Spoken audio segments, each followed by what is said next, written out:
Amigos do programa Visão Espírita, continuando as nossas entrevistas aqui no 14º Encontro de Ciência e Espiritismo nesta magnífica cidade de Poços de Caldas, trazemos aqui para nos brindar aos nossos telespectadores, o nosso irmão e amigo de Pernambuco, o professor José Spencer Filho, psicólogo e professor da Universidade de Pernambuco, que vai nos falar coisas muito interessantes, abordando a nossa doutrina e o movimento espírita. Spencer, as suas saudações aos nossos telespectadores.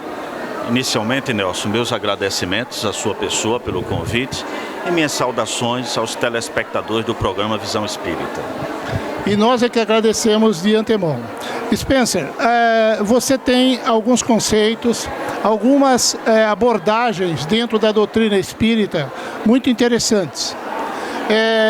Por exemplo, o espírita da cultura de consumo e o espírita, vamos dizer, da cultura de Kardec. Bom, eu tento compreender que a eficácia da mensagem do Espiritismo, ela depende das adaptações que o homem contemporâneo deve realizar em conexão com sua cultura. Alguns dos comportamentos que nós estamos adotando, são comportamentos que nos colocam à margem das verdadeiras demandas socio-históricas que estão se desenhando no nosso cenário cultural. Por exemplo, nós temos hoje psicopatologias em grande processo de complexificação sintomática e complexificação etiológica, causa e sintomas, que são merecedoras de visitação da filosofia espírita, porque muitas das ciências médicas, as ciências psicológicas, elas não inserem suficientemente a compreensão do homem holístico, que é a compreensão justamente desse ser que tem um sentido não apenas imanente, mas também um sentido transcendente, que é a questão da espiritualidade, que é um agregado extremamente importante para o desenvolvimento do homem, uma vez que o conhecimento, vamos dizer, acadêmico, o conhecimento que a nossa cultura escolariza, não nos dá os fatores protetores em totalidade a questões existenciais que escapam do domínio científico, dentre eles a própria morte. Então eu penso que essas adequações, elas são necessárias. Então nós precisamos abandonar um pouco a necessidade divulgacional dos postulados espíritas na sua estrutura esquelética, teórica, metodológica, e deixar isso mais para grupos específicos e levarmos sim o saber espírita numa escuta mais selecionada dessas novas demandas sociais. Então, por exemplo, como o espiritismo pode contribuir na compreensão dos fenômenos depressivos? Como o espiritismo pode contribuir na compreensão dos problemas ecológicos, dos problemas do uso das drogas, do problema da sexualidade? Quer dizer, essas temáticas precisam ser melhor trabalhadas. Ao mesmo tempo, Nelson, eu penso que também nós precisamos desenvolver o pensamento espírita. Isso é um problema de origem doutrinário. Por quê? Porque quando a doutrina nasceu com o emblema de revelação, você não adota a prática dialética, uma prática de aprofundamento, porque o que é revelado é dado e não se pode questionar. Mas a revelação, ela própria, tem uma outra faceta que nós ignoramos, que é a revelação como desvelamento. Não uma revelação de algo pronto e totalitário, mas uma revelação em processo de revelação. Por isso é revelação, desvelamento. Se é um processo de revelação, então ela é necessitada que nós a visitemos, questionemos e façamos desdobramentos para sobrevivermos com uma perspectiva de alternativas de comportamento humano, de reflexão e transformação do homem, de fomento de bem-estar psicológico de que nós carecemos. Nós temos que sair da fisionomia religiosa, porque se você adota a relação com o espiritismo somente pelo viés religioso, você vai se contentar a apenas responder perguntas. Mas se você faz o contorno e traz o viés filosófico, você não se concentra apenas em responder perguntas, mas de perguntar as respostas. Esse movimento dialético é extremamente importante e saudável para que o pensamento floresça e se atualize com as demandas que vão se formando no espírito e na natureza humana. E dentro desta linha, Spencer, você acha que está faltando mais estudo aos espíritas? Não apenas estudos, em termos de visitações às bases epistemológicas, da própria metodologia que ela é praticada nas casas espíritas, que são métodos eficazes, mas não suficientes. E que nós temos receios de fazer alterações metodológicas, mudar padrões de comportamento mediúnico, de intervenção mediúnica, por conta de estarmos sempre submissos aos modelos determinados pela doutrina. Os modelos foram criados à luz daquele tempo. O nosso tempo hoje está enriquecido por outras apresentações da própria comunicação, enriquecido por outras apresentações das problemáticas humanas, das aspirações humanas. Então temos que ter uma revisão metodológica. Para você ter uma revisão metodológica, você tem que ter também a ousadia e prudência, a ponderação de fazer revisões na base teórica. Não quer dizer mudar a codificação, significa fazer desdobramentos da codificação. Se pode perguntar, mas Spencer, nós já fizemos isso, os livros de Chico Xavier e tantos outros fazem esse desdobramento. Faz o desdobramento confirmando as bases teóricas. Mas temos que pensar que também desdobramentos nem sempre são confirmatórios. Eles podem também ser dialetizantes, questionar e propor outras formas. Temos que sempre estar reinventando modelos para apropriá-los a essa mutabilidade que é um elemento próprio da nossa natureza. Algum exemplo? Eu diria as próprias práticas mediúnicas, mas sobretudo também o formato das palestras espíritas, que são muito centradas nos temas doutrinários, de fazer essa articulação com outros saberes. Nós não precisamos ter esse receio de pureza doutrinária. Não existe pureza teórica. Em nenhuma teoria se pode aventar a condição de pureza, porque todas as teorias foram formadas por fundamentos teóricos anteriores. O espiritismo é uma miscelânea teórica. Ela é enriquecida por verticalidades da cultura oriental, pelo saber filosófico grego, pelas culturas alternativas do seu tempo, em termos de perspectiva de espiritualidade.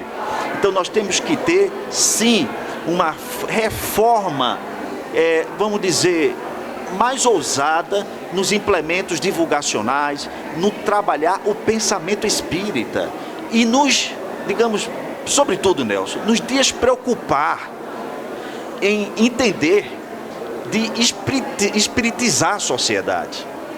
Nós temos que levar o espiritismo como uma perspectiva a mais. Se a gente leva como uma verdade revelada, absoluta, como algo que nós fomos brindados pelo transcendente, estamos incorrendo no mesmo erro dos nossos antepassados religiosos, que também criam que suas mensagens religiosas eram de supremacia do saber religioso.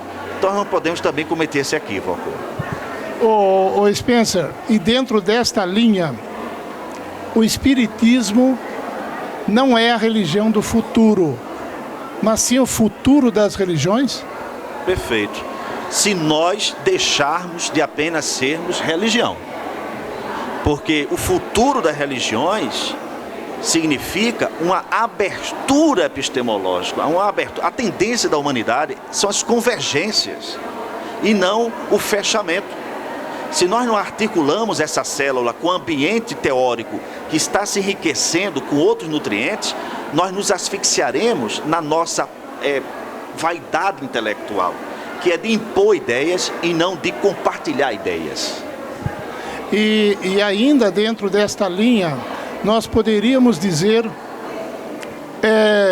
que a ciência ela está contribuindo com o espiritismo, ou o espiritismo está contribuindo com a ciência, mas numa visão muito mais ampla?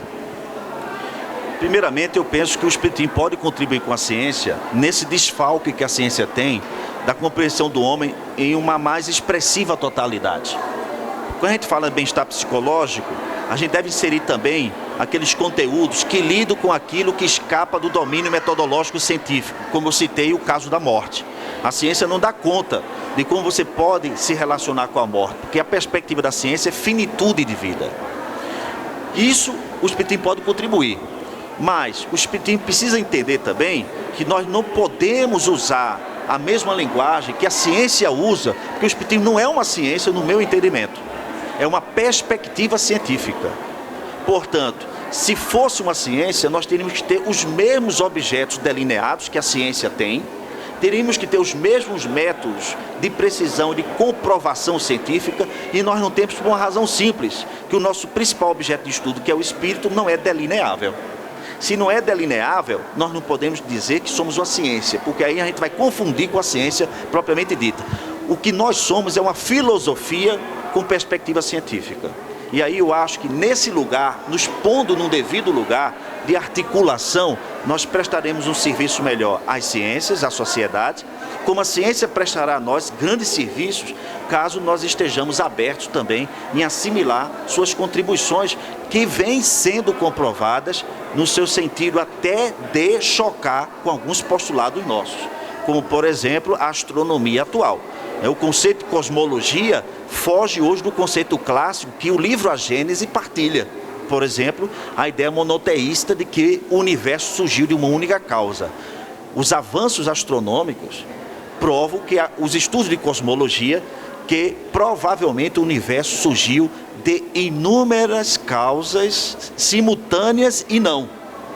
Nós não temos mais um conceito de universo linear e não relacional e hierarquizante. Nós temos sim conceitos de universos paralelos, interativos, relacionais e não hierarquizantes. É como não existisse algo superior a nada. Tudo está no mesmo patamar de manifestação. Então essas novas contribuições devem ser absorvidas também pelo espiritismo, mesmo que isso choque com o conhecimento basilar. Mas, como disse Kardec, onde o espiritismo estiver morto no ponto, abandonemo-lo e sigamos o que a ciência aponta. Perfeito, perfeito. Legal, legal. Spencer, o professor Spencer também é autor de vários livros. Eu vou tomar a liberdade de lhe fazer uma pergunta, utilizando-se até de um título do seu livro. Aliás, os telespectadores, enquanto nós estivermos conversando, vai ver aí os títulos dos livros que estão passando aí no rodapé da sua telinha. Spencer, o que vem a ser a arquitetura da nossa existência? Pois não, Nelson. Esse livro foi escrito em parceria com o psiquiatra pernambucano, Dr. Jorge Marcelo. E ele trata de uma proposta de revisão de alguns postulados filosóficos que norteiam a cultura do pensamento ocidental, a pensar inicialmente pelo axioma socrático do conhece a ti mesmo. A gente flexibiliza isso, admitindo que essa essência não é um elemento pronto que você mergulha e traz para a exterioridade. Entendemos e fazemos uma paridade com outro axioma, que não é de Sócrates, é de Píndaro, que não é o conhece a ti mesmo, é o torna-te quem tu és. Isso permite um movimento mais fluente entre o ser e o mundo. Significa dizer que nós estamos sempre nos refazendo, sempre nos construindo. Então a proposta arquitetural da existência é o homem tomar essa consciência de que ele pode intervir na sua realidade e mudar esse panorama em respeito às suas limitações, mas em ousadia às suas possibilidades. Esse casamento metodológico pode servir ao homem ele ter maior autonomia no registro das suas transformações e romper um pouco com os modelos instituintes que muitas das vezes, fabricam um tipo de subjetividade engessada. Ele se liberta, toma os modelos, não de forma determinística, mas como referências, e se permite a colocar-se como experimento de si mesmo, na aliança que faz com as circunstâncias que lhe circunscrevem as experiências de vida. Essa relação entre o universal e o particular lhe dá condições de maior liberdade, produção de uma ação mais efetiva e, portanto, de uma produção estética. O que é uma produção estética no nosso entendimento? É a recuperação da instância do prazer como elemento de produção de uma subjetividade saudável.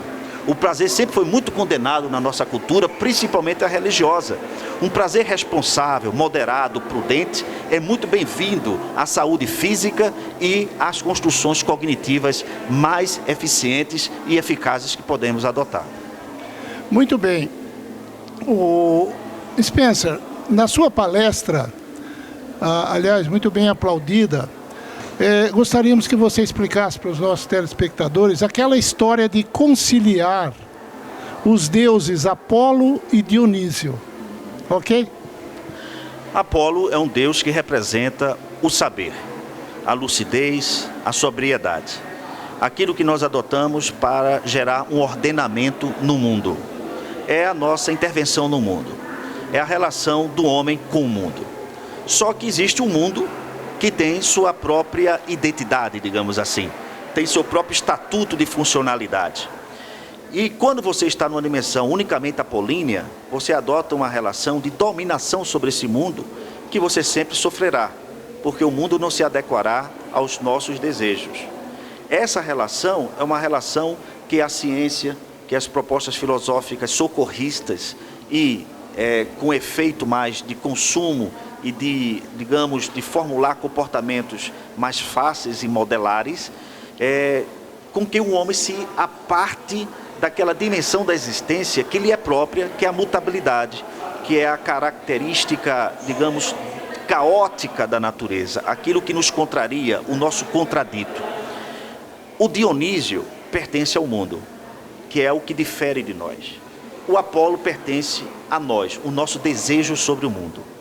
A questão é que nós temos que nos adaptar ao mundo e não o mundo se adaptar a nós. Essa relação invertida significa que você tem que transformar o mundo na sua dimensão caótica artisticamente, de conformidade ao que você poderá realizar na sua dimensão apolínea, e não o contrário, fazer com que o mundo se dobre a si próprio. Esse simples comportamento, ele danifica todas as estruturas relacionais do homem, não apenas consigo próprio, com o seu próximo, mas com o próprio ecossistema, com impactos ecológicos catastróficos, por exemplo. Se eu adoto uma prática dominantemente apolínea na minha relação com a natureza, eu vou subjugá-la aos meus desejos. É o que tem acontecido, que é uma relação polarizada, unipolarizada, que faz com que eu adote a dominação sobre o elemento que pode me ameaçar, que é a natureza na sua hostilidade própria. Se eu adoto a relação apolínea dionisíaca, eu vou escutar a natureza, eu vou dialogar com a natureza, eu vou me adequar à natureza. Então nós temos que entender que essa relação tem que ser obedecida numa fricção, numa articulação, em que o homem se adequa à vida e faz com que a vida ela seja, digamos, trabalhada artisticamente de conformidade às suas condições de intervenção sobre as suas circunstâncias de sobrevivência e de realização na condição humana. Muito bem, legal, hein, pessoal? Agora, saindo um pouquinho da parte doutrinária, dessa parte mais reflexiva da doutrina e outros pontos importantes para a nossa vida, vamos falar de movimento espírita. Esse movimento espírita que hoje no Brasil, ele se apresenta bem viçoso, bem progressista em algumas regiões, em outras ainda nem tanto, mas de uma forma geral no Brasil crescendo. Mas, por outro lado, com várias ponderações a respeito da organicidade do próprio movimento. Você tem vários órgãos em regiões ou até no país, e até em algumas cidades, até propriamente falando do micromovimento, com vários órgãos que coordenam o movimento, e em alguns pontos até que se contradizem sobre o ponto de vista administrativo, embora, sobre o ponto de vista principal da doutrina em si, né, se fale a mesma língua. Mas como movimento para disseminar tudo isso que nós estamos colocando, se encontra dificuldades em vários pontos quanto à agregação e à convergência. Agora, essa convergência para ser uma unidade só ou não, que é a discussão polêmica, não sabemos se é válida ou não, mas você coloca um ponto interessante, que nós precisamos, no movimento espírita, ter uma reflexão mais epistemológica. Em primeiro lugar, eu pediria para você a explicação do próprio termo epistemológico, embora já é bem divulgado, mas o que seria nós do movimento espírita, que atuamos no movimento, que nos interessamos por um movimento cada vez mais saudável, essa reflexão epistemológica para os que labutam no movimento espírita? Inicialmente, Nelson, o que a gente ganha em superfície, a gente corre o risco de perder em profundidade. Quando o espiritismo sofre o processo de massificação, que é a propositura central, que é a sua divulgação, é natural que ele corra para essa natureza híbrida. Na verdade, ele já nasce de forma híbrida, né? Com essa miscelânea da sua confusão identitária, de afirmação em um país que já tem como herança todo um ecletismo religioso. E aí é inevitável que nós tenhamos várias segmentações, várias interpretações. Com o avolumamento, com o crescimento, né, dessa população de espíritas, claro que isso vai enriquecendo em termos de heterogeneidade. É impossível, no meu modo de pensar, de termos uma organicidade única. Isso é uma utopia inalcançável. Pelo fato de que até correríamos um risco de, digamos, de asfixiar um processo que é natural, que é a ramificação que corre por a questão das idiosincrasias, das heranças particulares de cada região, de cada pessoa, de cada cultura. Então, eu penso que tentar organizar de forma única, homogênea, linear, é um desgaste. Eu acho que nós temos que correr para outras alternativas. A questão epistemológica significa filosofia do conhecimento. São as estruturas teóricas da doutrina. Eu entendo que nós não temos debates em relação a isto. Nós temos um receio de discutir doutrina. Nós temos, sim, a intenção de divulgar a doutrina, como que ela já fosse algo que já está em si pronta, acabada. Eu tenho necessidade que esses espaços sejam abertos. Eu penso que um saber verdadeiro sobrevive quando ele é submetido às visitações periódicas, quando ele é subordinado, inclusive, a visitações periódicas da própria crítica do seu tempo. E eu acho que foi isso que Kardec nos ensinou, porque ele foi um homem que fez o confronto com o seu tempo. Foi um homem que examinou as várias literaturas religiosas e emprestou seu saber, mesmo sob a inspiração da espiritualidade superior, mas sobretudo como autor intelectual principal, de fazer esses enfrentamentos públicos. Então, o que a gente precisa ter é de debate público, discutindo entre nós, discutindo com a sociedade. Eu penso que nós devemos ter mais debate entre nós encarnados do que sessões mediúnicas. Eu acho que seria mais profícuo para o crescimento e o desenvolvimento do pensamento espírita e a sua renovação. Não temos que temer renovações, porque as renovações são necessárias e é o que mantém uma ideia iluminada e prestativa à cultura do seu tempo. É quando ela é submetida a essas visitações e atualizada. Muito bem.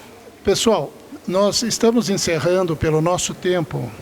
Gostaríamos de ficar mais mesmo, porque o Spencer tem uma série de coisas interessantíssimas nesta linha mais de, vamos dizer, vanguarda, deste avanço que a discussão, né, o debate dentro da doutrina precisaria ter. Então, Spencer, eu gostaria, para encerrar, a sua mensagem final aos nossos telespectadores, dentro exatamente dessas suas ideias. O que você gostaria hoje, meus irmãos espíritas, para vocês eu gostaria realmente, atentem para estes pontos prioritários. Eu penso o espiritismo e sonho ainda como uma universidade do saber de homens livres para pensar, pensadores livres. Nós não temos uma escola espírita de produção de pensadores livres. Nós temos uma escola de divulgadores, prisioneiros de ideias estabelecidas, que se sentem amedrontados de fazer pequenos confrontos que serviriam à oxigenação do pensamento espírita. Eu espero que isso aconteça, que nós tenhamos essa abertura e entender o Espiritismo como uma escola de produção de pensadores livres e não temamos que a nossa doutrina se desmanche ao contato com outras perspectivas teóricas, porque tudo que é sólido se desmancha no ar. E o Espiritismo veio somar e não concentrar e centralizar ideias operantes a respeito de religiosidade no mundo. Nós agradecemos muito a sua presença e aos nossos amigos telespectadores. Até a próxima.